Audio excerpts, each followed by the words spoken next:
Now, the DSM says there are 3 kinds of ADHD. Let's shift gears here and get honest. There is not a combined inattentive or hyperactive type, and DSM V will abandon them. They are contaminated with each other because there really is only a single ADHD in the human population, and it varies in its severity, and all these types have done is to capture the degree of severity of a single disorder. So we are now grappling for ways of subgrouping people with ADHD that is more clinically useful than the DSM view is, because the DSM view is useless. And one of those ways that is very compelling is ADHD with and without conduct disorder. The Europeans have done this for decades. In the North American continent, we viewed conduct disorder as a comorbidity. We are now looking at it as a subgrouping criteria.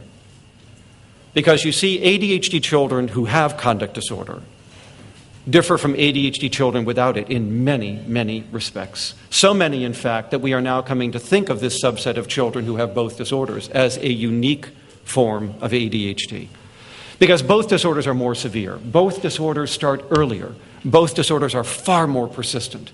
And the combination of these disorders will predict ongoing difficulties with antisocial behavior into adulthood. And just as important, these individuals carry a high risk for psychopathy. 1 in 5 of these children is a budding psychopath, a child who lacks guilt, conscience, empathy, and remorse, a child who is a predator. ADHD does not contribute to psychopathy, but ADHD with conduct disorder is the single best predictor of the psychopath that we know of.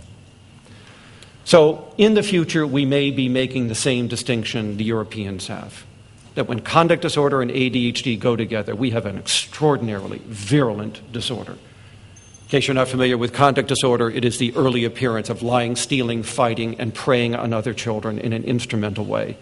It is violating the rights of other people for your own gain.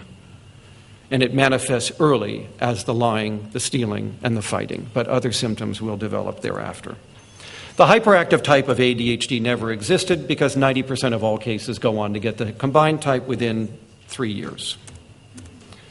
And even if they don't get the combined type, they're just one symptom short. And so we call them subthreshold combined types, but they're not a different type. So if we take these 2 groups of children who really are just variations on the good old combined type of ADHD, that's 95% of all the kids put into this group. There is a small group left over who are purely oppositional.